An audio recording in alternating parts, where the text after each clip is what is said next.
The text hits before the chlorine strip finishes changing color. Save me the grill. We're coming with 40. Winky face. I'm holding the vial up to the morning light, and my stomach does that old knot it learned at family reunions. My name is Gianna Porter. I'm 34, and I manage the pool for our Maple Ridge HOA. I live in a two-bedroom townhouse across the parking lot from the gate, which means I can be here in 90 seconds if the pump hiccups or someone decides the posted rules are suggestions. Saturdays like today, Saturday, June 29th, are my long shifts. Open at 9, water tests on the hour, head counts every half hour, and enough sunscreen reminders to qualify as a public service announcement. The pool is a rectangle cut out of concrete and sky. Sound bounces between the brick restroom wall and the fence, flip-flops slapping, a kid squealing at the cold step, the hollow thud of a ball missing its mark. We don't have lifeguards, so the big white sign is the boss. Swim at your own risk. No glass. Shower before entering. Parties by reservation only. 20 guests max. $150 deposit refundable if you don't treat the place like a frat house. There are no exceptions for, but we're family. I straighten the sign anyway, like that makes it louder. Then I do the things I can measure. Free chlorine reads 2.0 ppm, pH is steady at 7.4. I log both on my tablet and add a note about a loose slat on chair 12. The HOA's portal is my second brain. Reservations, deposits, a little red dot if someone's trying to use a key fob under suspension. The gate scanner ticks people in and out automatically, but I still keep a wet erase head count on a clipboard. Habits save me when my phone starts buzzing. Zoe is my younger sister by 5 years. She's 29, married to Matthew, who is 31 and gentle to a fault. She moved into a rental on Maple Ridge Court 6 months ago. Cheaper mortgage for their landlord than their old apartment, bigger yard for the dog, and a pool they don't have to skim. When she changed her last name to Boyd, she didn't change much else. She's charming and allergic to rules, the kind of person who texts, "Save me the grill," like it's a favor I'll naturally do because I've always done it. Our family taught me towel girl before I learned to drive. Someone had to keep track of who needed sunscreen, who left their sandals by the deep end, who smoothed things over when an aunt decided the sign didn't apply to her wine glass. It stuck because I let it. It's why I'm good at this job and also why I have to be careful. If I don't set the line slides. I glance at the text again and don't reply. Instead, I check the reservation board. Today's bookings, 11:01 p.m., the Nguyen twins' birthday, deposit paid, 15 guests. 3:05 p.m., the Owens family deposit paid, 10 guests. Nothing for a 40-person takeover and definitely nothing under the name Boyd. Our portal requires reservations at least 24 hours in advance. The deposit is charged when I approve and the system emails a confirmation. 2 weeks ago, on June 15th, we pushed an update. Everyone had to e-sign the rules. The board president, Margaret Pierce, 58 business-like binder tabs for everything, wanted it logged for liability. The only way a fob works after that update is if the rules acknowledged box is checked. Nico, our on-call attendant, walks in through the service gate balancing a new bucket of tablets on one hip. He's 24, past the college intern shrug stage and into the take a photo of everything habit that makes my life easier. "You want me to check the grills?" he asks. "Please, and peek at the lost and found. If the blue goggles show up again, label them. That kid keeps pretending they're not his." He grins and disappears toward the storage closet. Amelia Wong waves from lane 2 as she does her slow laps. She's 41, a teacher who likes quiet structure and lane lines. I hold up 2 fingers, open in 2 minutes, just to let her know when the birthday crowd can claim the shallow end. My phone vibrates again with Zoe's name, then again with an image. A giant cooler packed to the lip with lemonade and seltzer, glass bottles flashing in the light. Another message. Matthew's bringing the folding tables. Tell whoever is there we're family. I exhale through my nose and tighten the Velcro on my radio. The policy isn't a mystery. She signed it. There's a way to do this. Reserve, deposit, 20 guests, paper plates, plastic bottles. There's a way to not do it, which is whatever she's piecing together in her head right now. I set out the grill brushes and a fresh stack of disposable liners, because the Nguyens actually did it right, and they'll be here soon. I clip my name tag to my shirt, Gianna, manager, and scan the gate logs. So far, we're at 9 swimmers, all within capacity, all clean. I wipe down the stainless prep shelf until it squeaks. Then the parking lot fills with the sound of tires on gravel. I look up and see my sister's white SUV swing into the first spot and a caravan of cars behind it, doors opening, people tumbling out with folding tables under their arms, and that same giant cooler scraping across a trunk lip. Zoe doesn't walk so much as announce herself. The gate clicks and she swings it wide like she owns it. "There's my towel, girl," she sings, loud enough to bounce off the brick wall.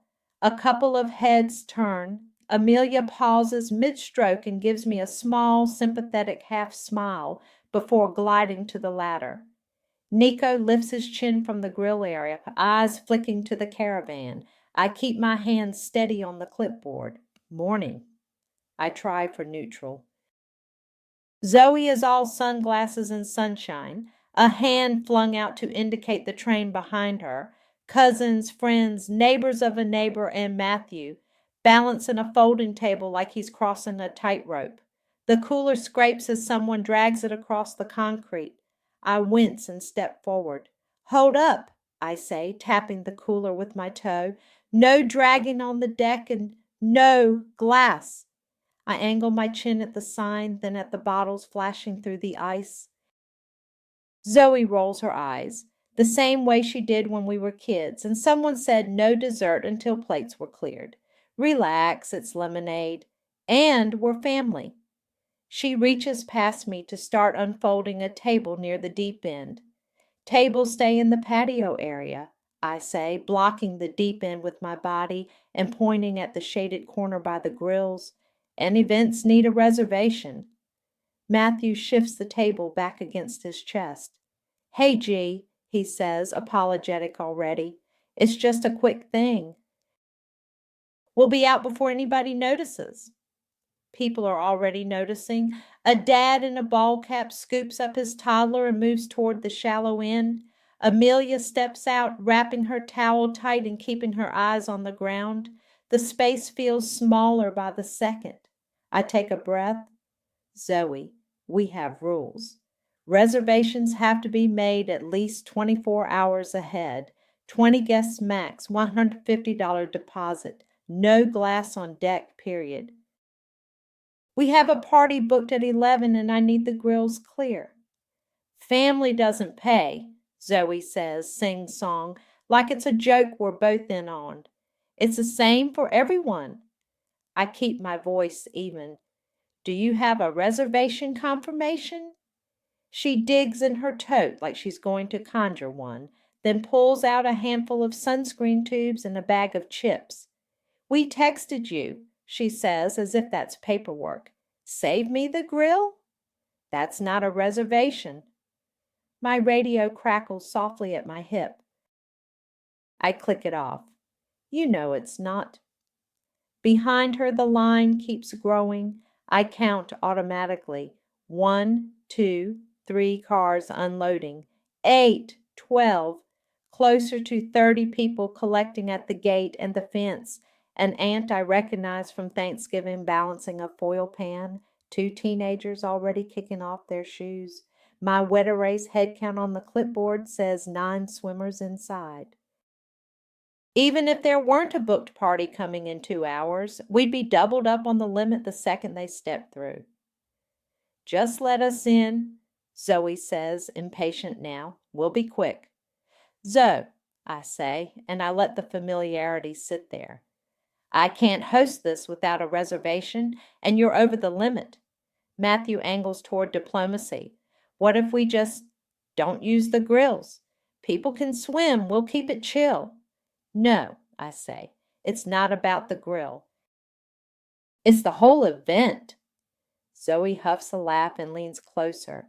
Dropping her voice like that makes us invisible. You are being ridiculous. You know us. You can be flexible. I'm being consistent, I say. It's safer for everyone when we are. She reaches for the latch, fob in hand. I step between her and the reader and hold out my palm. Let me scan that. She slaps it into my hand like she's proving something. I tap it to the scanner clipped to my tablet. Her profile pops up, bright as day. Zoe Boyd. Status, active unit, Maple Ridge Court, Lot 14. Rules acknowledged, signed, or 6:15, 9:42 p.m. I rotate the screen so she can see. What am I looking at? She says, even though she knows. She always knows. She just hates the boundary. This box, I say, tapping the line with my finger. You signed. There's no exceptions. No glass. Reservation required. 20 guests max. I didn't read it, she says, shrugging. Nobody reads those. That doesn't change it. I feel my cheeks heat and keep my tone level. You signed and it applies to you like it does to the Nuyens at 11 and the Owens at 3. Someone in the back calls, Can we come in or what? The cooler lid snaps shut with a plastic clap. Nico sets down a grill brush and edges closer, not interfering, just present. Good. Zoe's mouth flattens. You're really doing this? To me? I'm doing my job. I hand her fob back, then hold on to it when she tries to take it. Zoe, you signed this. I'm canceling your access for today. I press the button on my screen that flips her status to denied. Manager hold, 24H, and the gate reader lights red. Zoe stares at the red light like she can will it green. Then her face goes hot and she turns her volume up for the audience she just brought. Wow! Power trip much? She's been dying to boss me around since forever, she says, laughing toward the cluster at the gate. A few people laugh with her because it's easier. Matthew rubs the back of his neck. Babe, maybe G can make an exception. We'll clean up. I'll put a deposit down after. That's not how it works, I say. I click my radio. Nico, can you come to the gate and document, please? Get head count outside the cooler, the posted sign. On it, he says, footsteps already coming closer. Zoe plants herself by the latch, sunglasses pushed up on her head like a crown. It's a pool, Gianna, not a courthouse. She gestures broadly at the deck. There are, 10 people in there? We won't even make a dent. I hold up the clipboard so she can see the numbers. 9 inside. You've got over 30 out here, and there's a party booked at 11. She throws up her hands. So we'll be done by 11. You can't be in it all without a reservation. I keep my tone flat, not feeding the performance. And you brought glass. It's lemonade, she says again, as if the type of liquid changes physics. Nico steps beside me, phone out. He takes a wide shot of the group by the gate, a close-up of the cooler with the bottles, and a clean shot of the rules board with the no glass line and frame. He keeps it impersonal, efficient. He counts under his breath while he pans. 32 outside gate, he murmurs from my log. Behind us, Amelia slips past with her tote bag, eyes apologetic. Good luck, she whispers, barely moving her lips. Zoe clocks the camera and gets louder. Get my good side, Nico. Make sure you capture how petty this is. He doesn't react. He takes a photo of the gate reader lit red and another of my screen showing Denied, manager hold, 24H. I tilt it so the timestamp's in the shot. If my cheeks are burning, at least the record will be clean. Matthew steps in, trying to be the hinge between us. Couldn't we just... What if it's 20? We can send people home. We can have folks wait.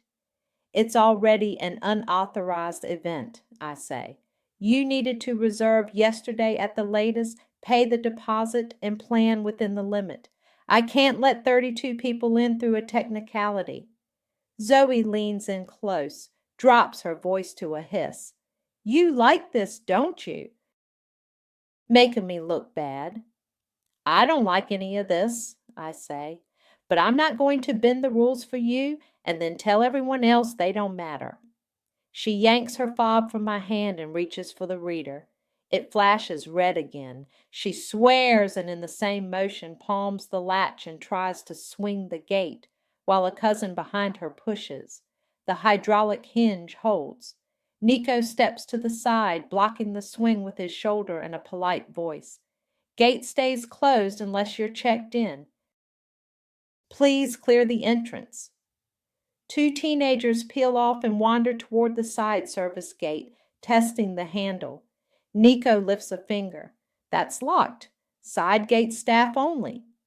I log a note on my tablet. Attempted unauthorized entry via propped gate. Guest count. Glass on deck attempt. I check the enforcement recommended box and hit save. The system pings a second later. Violation auto action. Unauthorized event attempt. Fine $100. Fob suspension 30 days pending notification. An email preview pops up addressed to Zoe's portal account and her backup email, the one she uses for coupons. It's impersonal, as it should be. Zoe hears the ping and narrows her eyes. What now? The system issued a fine, I say, keeping it simple, and a 30-day suspension for attempting to bypass the gate. You'll get an email. Her laugh comes out sharp. You're kidding. Matthew's face falls. 30 days? That's the posted consequence for trying to get around a suspension or the gate, I say. It's been the policy since the update 2 weeks ago. Zoe wheels on the group behind her, voice bright again, like if she performs hard enough she can flip the result. Change of plans? We're taking our free party to our backyard, where normal humans are allowed to drink lemonade. The word free hits me the way it always does, like there's a tab I'm supposed to cover.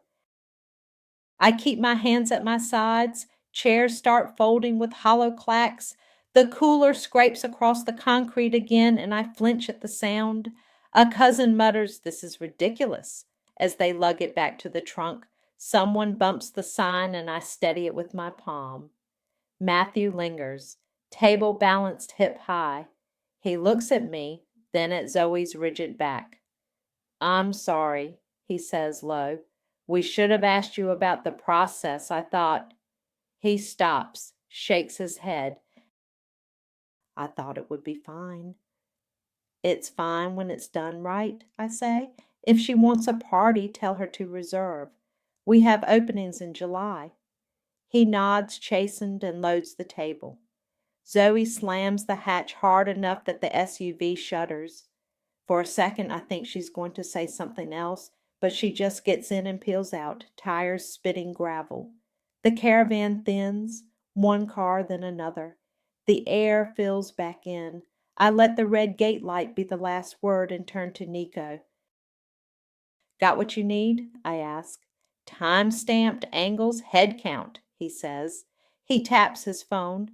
I'll upload to the incident log and flag Margaret. Thanks. I exhale and adjust my name tag. The deck looks normal again. Amelia's Lane ripple settling. A dad setting up a sunscreen station on the picnic bench. The Nguyens arriving early with paper plates and an actual reservation. The ordinary rushes back in like water, finding its level. My tablet buzzes with a new banner. Board CC, enforcement notice sent.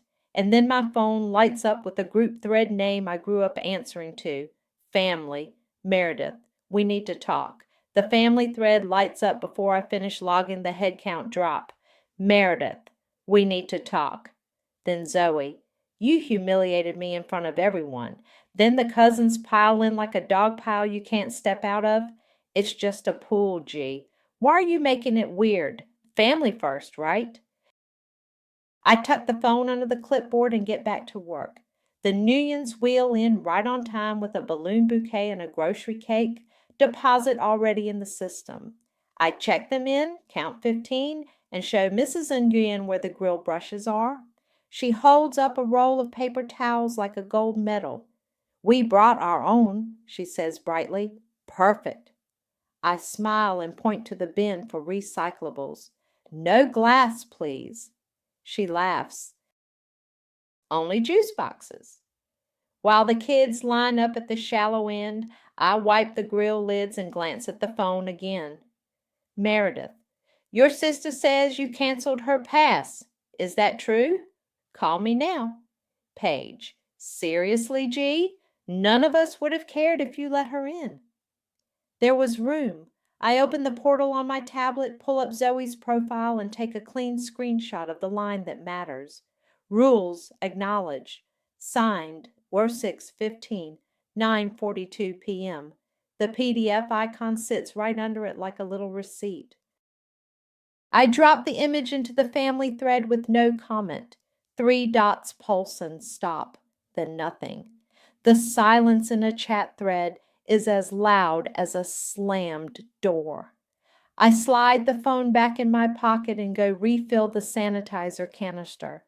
Amelia climbs out of her lane, wraps a towel around her shoulders, and clips her goggles to her bag. On her way by, she pauses, keeps her voice low. Thank you for keeping it safe. I let out a breath I didn't know I was holding. Have a good weekend, I say, and mean it. Nico does his usual quiet orbit, wiping tables, taking trash before it overflows, snapping a couple more photos of the grill area after the Nguyens' last hot dog hits a plate. He taps his phone and shows me the upload queue. All in the incident log, he says. I flagged the glass bottle shot. Good, I say. Thank you. At 1, we reset the deck. I swap out the full liner, check the pH, still 7.4, and walk the fence line for loose zip ties. The Owens roll in at 3 with 10 people, paper plates and a Bluetooth speaker they keep low enough that no one looks over. I make a note for myself to send them the thanks for being good neighbors template tomorrow. The family thread stays dark. I can see who's read it. The little profile circles slide up under my screenshot and stop there. Meredith doesn't write back. It's both a relief and a bruise. By 5, the afternoon heat lies flat over the deck. I stack stray noodles, fish a Band-Aid wrapper from the skimmer, and do one last head count. Nico clockouts with a thumbs up. Text if you need anything, he says. I will. I watch the last swimmer drip to the gate, shut the latch behind them, and starts the closing routine. Test strips, log entries, inventory of the first aid kit. I walk the restrooms and turn off the music someone left playing low on their phone by the towel hooks. Back in my kitchen, I drop 2 ibuprofen into my palm and lean against the counter while the AC fights the day out of the walls.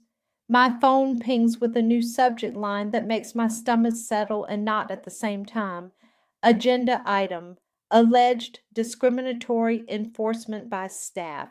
It's from Margaret CC to the board's legal address and the generic HOA inbox. She keeps it brisk. Gianna, please be prepared to present the incident report for review at Tuesday's board meetings, 7 p.m. Clubhouse. Attached time-stamped photos, head counts, reservation list for 629, and copy of signed rules acknowledgement. Complainant alleges selective enforcement due to personal relationship. She attaches Zoe's submitted complaint, a bulleted list that pivots around the words unfair and targeted, plus a note that other families get flexibility. I reply with a simple "received." We'll bring documentation. Then I open the portal on my laptop and pull the files into a folder. Nico's photos, my head count sheet with notes, the auto-generated fine notice, the day's reservation log showing the Nguyens and the Owens, Zoe's signed acknowledgement. I add a copy of the board-approved policy update from June 15th, the PDF with Margaret's tabbed index, and save everything to a thumb drive. My phone buzzes again. A private text from Meredith. "We will talk tomorrow. Please don't make this a big thing." I stare at it, then put the phone face down. The pool deck is quiet across the parking lot. Somewhere a sprinkler ticks. I rinse the smell of chlorine off my hands and set my name tag on the counter, its magnet catching the light. The rules don't care who you are. I'm learning to let that be enough. Tuesday at 7, the clubhouse smells like coffee that's been sitting all day in carpet cleaner. Folding chairs face a long table where Margaret sets up her binder, tabs bristling. A corkboard holds the agenda. Call to order. Homeowner comments, new business. Then my item. Alleged discriminatory enforcement by staff. Zoe arrives with Matthew and a pair of sunglasses pushed into her hair like a headband. Meredith slips in and takes a side chair, lips pressed together. Amelia is there too, a quiet presence near the back, hands folded over a reusable water bottle. Nico texts that he's available if needed. I tell him to stand by. Margaret taps her gavel once. We'll begin. Item 4. Complaint filed by member Boyd alleging selective enforcement at the pool on June 29th. Her voice is even. We'll hear from the complainant, then staff, then the board will ask questions. Zoe takes the floor like it's a stage. My family came to swim. There was plenty of room. Gianna, she glances at me, refused to let us in, canceled my pass on the spot and made a scene. I've seen other families get flexibility. This felt targeted. Margaret looks at me. Miss Porter? I stand with my folder. My hands feel steadier than Saturday. On June 29th at approximately 9:25 a.m., Ms. Boyd attempted to host an unreserved event exceeding our 20-guest limit. There were 32 people outside the gate. We had 2 reservations on the books, 11 to 1 and 3 to 5, and the posted rules state no glass and reservations 24 hours in advance. Mrs.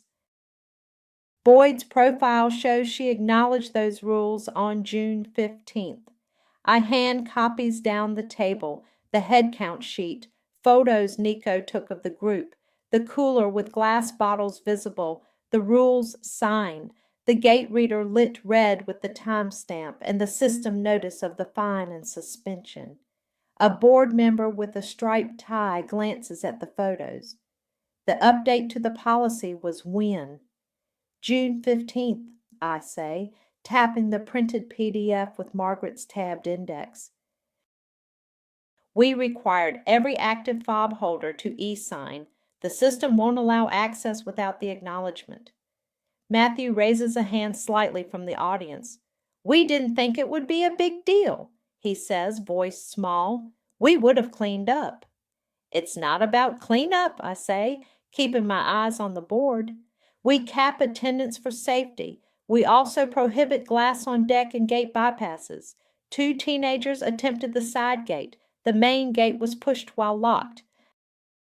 The system auto-issues a $100 fine and a 30-day suspension for attempted bypass. Margaret nods. We put that in place for liability. Consistency protects everyone. Zoe exhales hard. But other families, if you have specific instances, Margaret says, we can review. Our records show staff turned away 2 unreserved groups in June and rescheduled 1 to a weekday with a deposit. I add, we do accommodate when it fits the policy. Same-day reservations within the limit, deposit paid, head count enforced. We don't allow walk-in events. Silence hangs for a heartbeat. The board confers in low voices. Margaret lifts her mic. The board finds that staff followed established policy on June 29th. By unanimous vote, we uphold the fine and the 30-day suspension. She looks at me, then at Zoe. We will also remind members that proxy bookings to evade suspensions can result in revocation of access for the season. She taps a page. Section 7C. Zoe's jaw tightens. Meredith stares at the table. Amelia catches my eye and gives the smallest nod. After adjournment, the parking lot hums with sprinkler noise and cicadas. Paige is waiting at the base of the steps, hair pinned up, phone in her hand like a peace offering. She's crushed, she says without hello. She thought you'd have her back. I had everyone's back, I say, including hers. She doesn't want glass near a bunch of kids either. Paige waves that away. Hypothetically, she says, lowering her voice, if a different member reserved the pool for a small get-together and Zoe was just a guest, would that be okay? I look at her. Hypothetically, if we suspected a proxy booking to get around a suspension, it would violate policy. The clause allows immediate revocation for the season. We review guest lists and behavior. We watch the gate. She bites her lip. What if it's really just family, like 20 people? Then that person books properly, pays the deposit, and takes responsibility for the group, I say.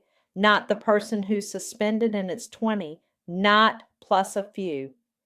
Paige nods too quickly. Right. Just asking. She backs away toward her car. Tell your mom I said hi. 2 days later, my phone pings at 9 a.m. Reservation request. Paige Spencer. Date, Saturday, August 3rd. Time, 12:02 p.m. Guest count 20. Deposit paid. The message field says, small family party. Paper plates, no glass. I click through to the audit log. The system logs IP addresses for submissions. It's not flashy, just a line of numbers in gray.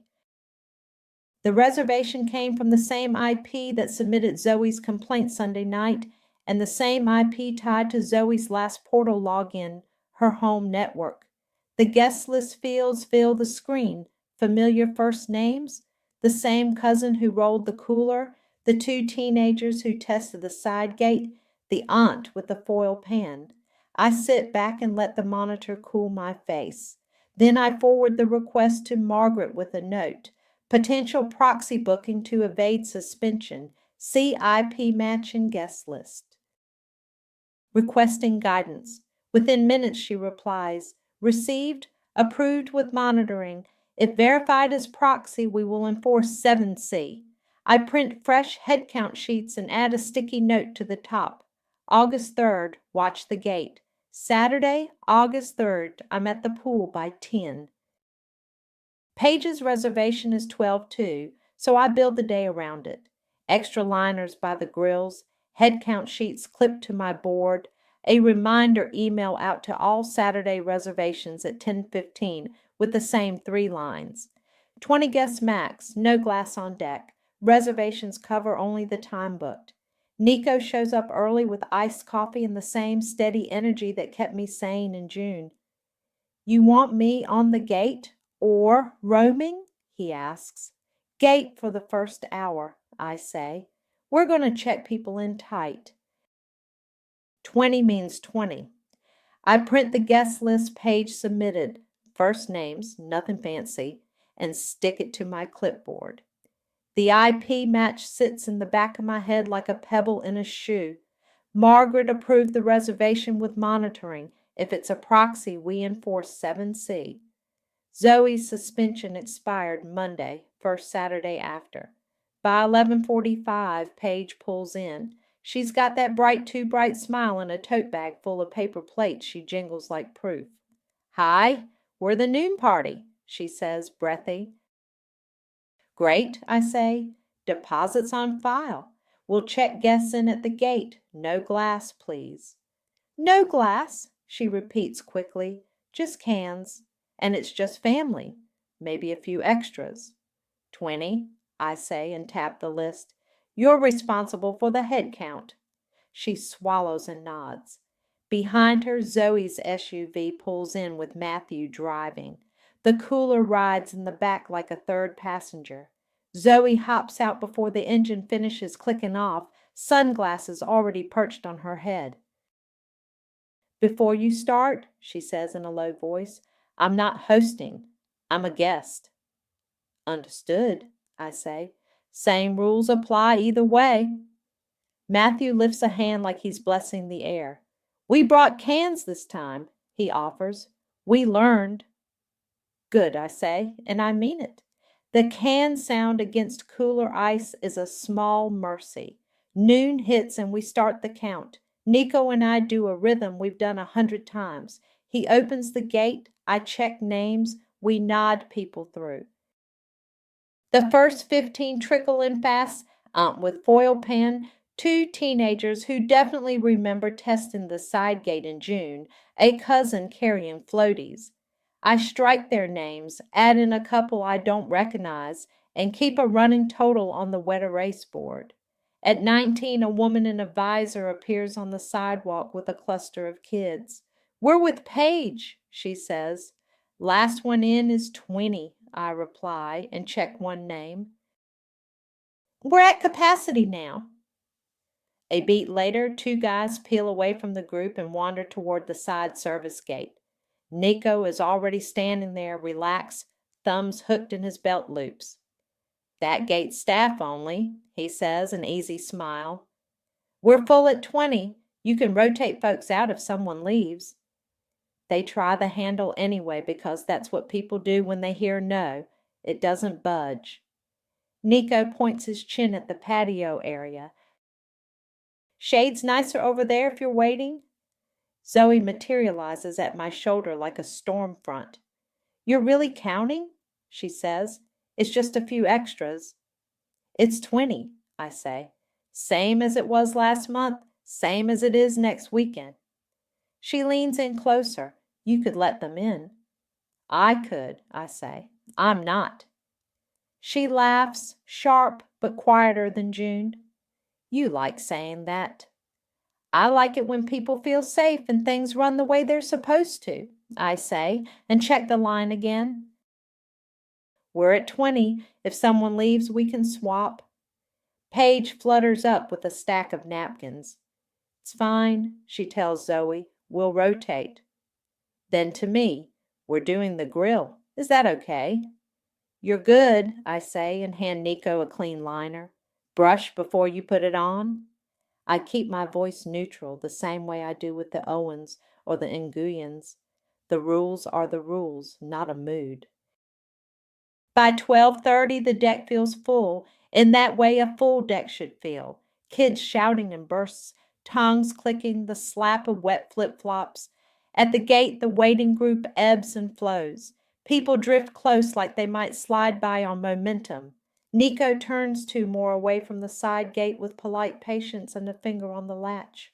We're at capacity, he repeats. We can take one when one leaves. At 12:45, my phone buzzes. Board hotline, report of crowding at pool, concern about unlisted guests entering. I look up and see the visor woman on her phone across the lot, eyes on the gate. It's being handled, I text back with a quick summary.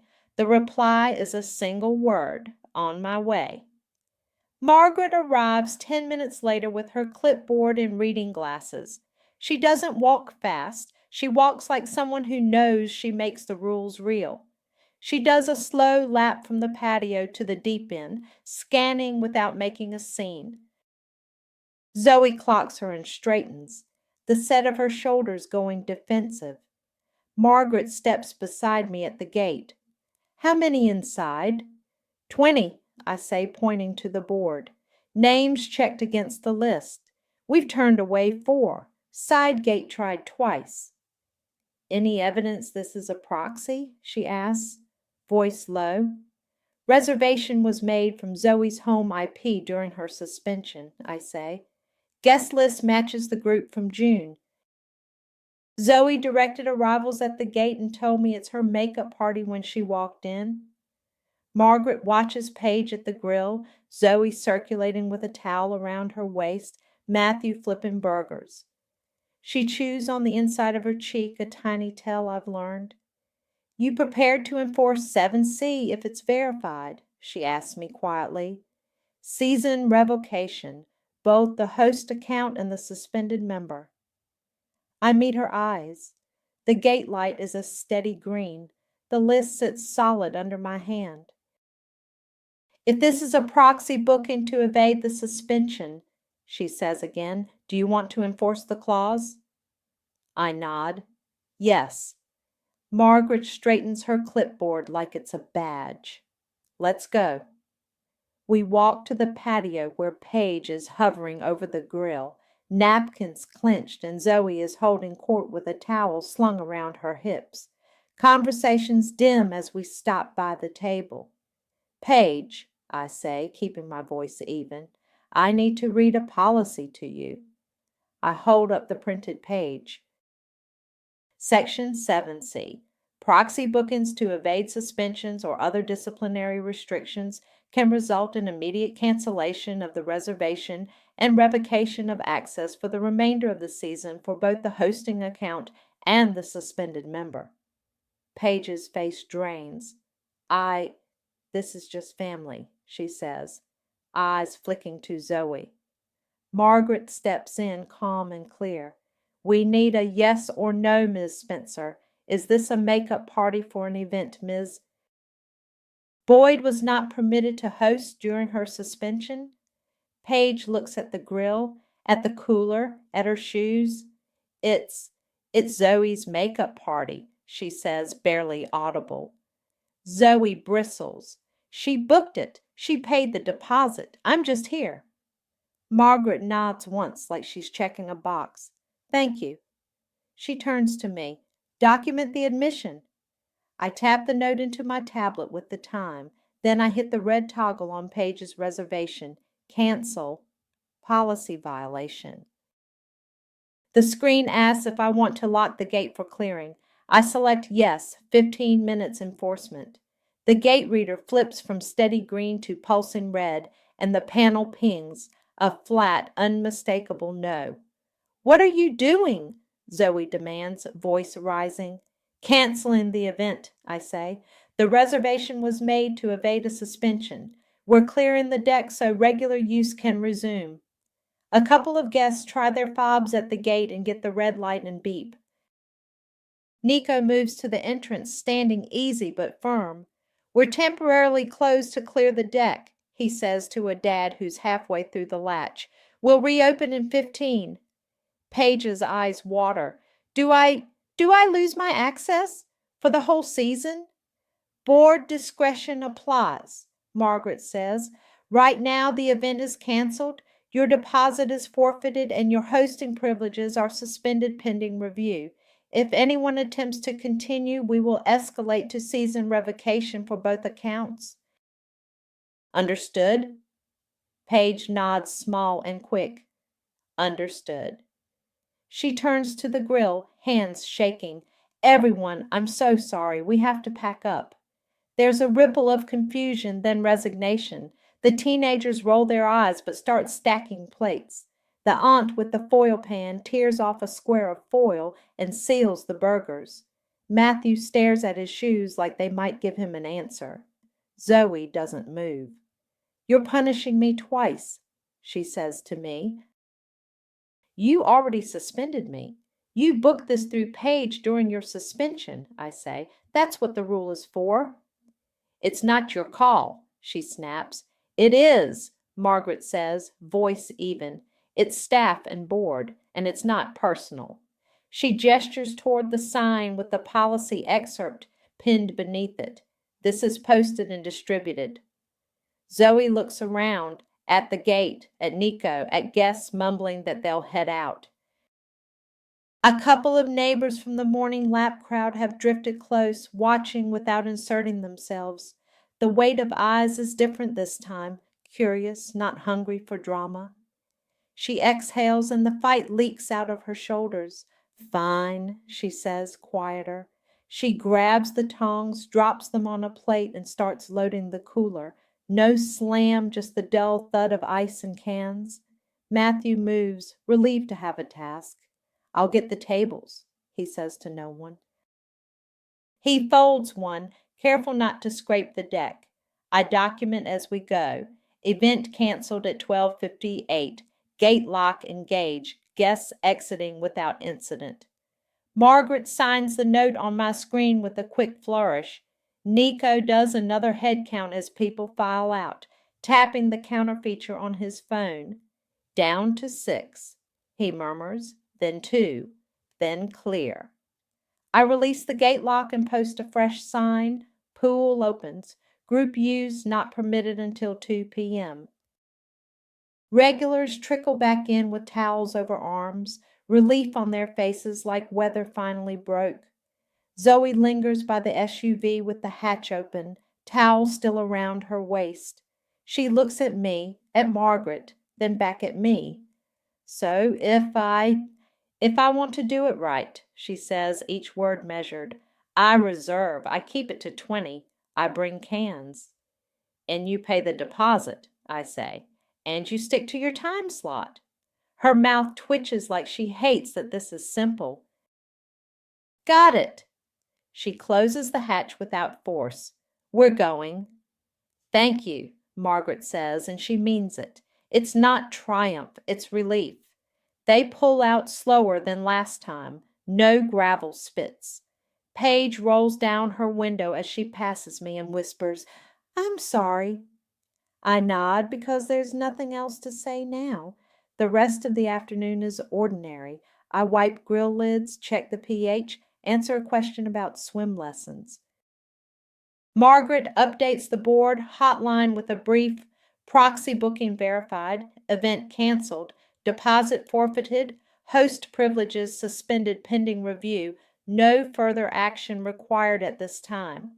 At dusk, after the chairs are stacked and the deck is quiet enough that I can hear the cicadas again, my phone buzzes. It's a text from Zoe, booked AUG 18, deposit paid, 15 guests, will follow the rules. Sunday, August 18th, the heat is easy instead of punishing. I'm at the pool by 11 with a clean grill liner, a fresh head count sheet, and a sticky note on my clipboard that just says, 15 max. Zoe's reservation is for noon to 2. Deposit paid through the portal last week. Confirmation email in my inbox with her name on it. No mystery this time. At 11:50, her SUV pulls in. Matthew gets out with the cooler and sets it down gently.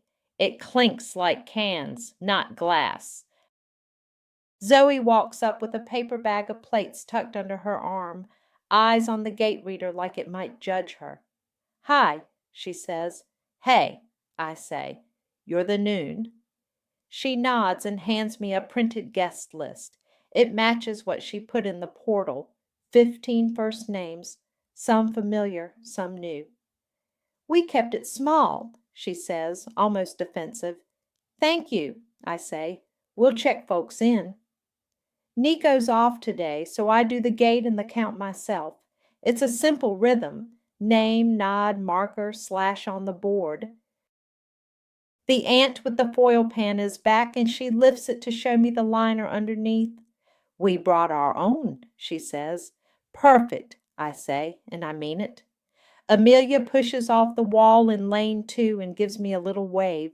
She keeps her head down and her pace steady, the way people do when they trust they won't be dodging flying beach balls in the deep end. By 12:10, they're at 15. I hold a hand up to a couple of latecomers who wander toward the gate. We're full, I say. If someone leaves, you're next. Zoe hears me and walks over. We're at 15, she tells the cousin with the floaties. We'll swap you in if someone heads out. It's not theatrical, it's functional. She has a towel slung around her hips, and for once it isn't a costume. Matthew moves like he's been training for this. He brushes the grill, drops the liner, and keeps the tongs off the deck. When grease pops, he steps back and checks the spray bottle's distance from the flame. He doesn't look at me for approval, but he gets it anyway. At 12:30, my mom appears at the gate with a fruit tray balanced on her palm like it's fragile and important. She hesitates, searching my face. "For the table?" she asks.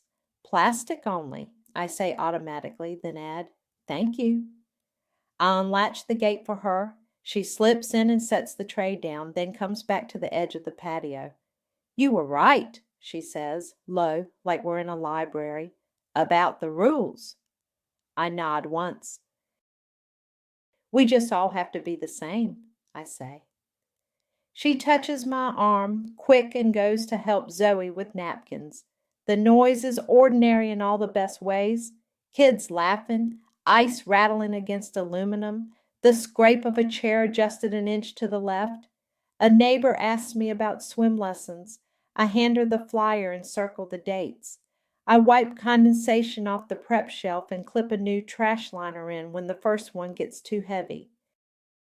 At 1, Zoe reminds the teenagers to rinse before re-entering the pool. At 1:30, Matthew starts pre-cleaning the grill while the last hot dog still sits on a plate. At 1:50, Zoe stacks plates and glances at the clock behind me. "We'll be clear by 2, she says without prompting. "Appreciated," I say. They are. At 1:58, the cooler is closed, the patio tables wiped, the sooty liner rolled and tied off. Zoe brings the trash to me instead of leaving it by the can. "Where do we put this?" she asks. "I'll take it," I say, and point to the bin by the storage closet. "Thank you for keeping it tidy." Her mouth pulls sideways like she's chewing over something she doesn't want to admit. "Thanks for letting it happen," she says, not quite meeting my eyes. "You followed the rules," I say. "That's all it takes." The last guest checks out, and the head count drops back under the red line I keep at 20. I walk the deck with my clipboard and my own version of a bow, checking corners, grill lids, the gate latch. Everything looks like it should at the end of a booking. Back at the table, I open the portal on my tablet and mark the reservation complete. No incidents, no glass, head count within limit, grill cleaned, trash removed. I tap release deposit. The system pings and sends Zoe a notification that $150 is on its way back to her card. A little later, my email dings with a board note from Margaret. Re-7C enforcement outcome. Host privileges for Paige remain suspended through season. Review in spring.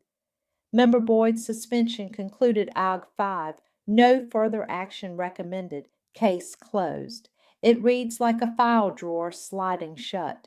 Paige doesn't come today. She texted me a simple sorry last week and nothing since. I'm okay with that. By 2:30, the party feels like a memory. Regulars slide into chairs with books. Amelia counts off her last lap and heads out with a "see you tomorrow." The sun drops enough to put a slice of shade across the deep end. I stack a neat pile of clean towels by the gate for whoever forgot theirs at home. Meredith stops at the exit. "Dinner sometime?" she asks, tentative. "Sure," I say, and mean it. "No pool talk." "Deal." She smiles and goes. I lock up at dusk. The deck is quiet in that special way concrete gets after a day of water and feet. The sign is straight. The gate light is green to red to off. I stand there for a minute and hear the softest things. Sprinklers ticking, the air unit on the pump room sighing, a kid's laugh drifting from somewhere down the block. I stack the towels one more time. It's the same motion I've been doing since our family taught me what a towel girl was. The difference is simple and big enough to feel like a new limb. I chose it. The line held, and everything on this side feels easier.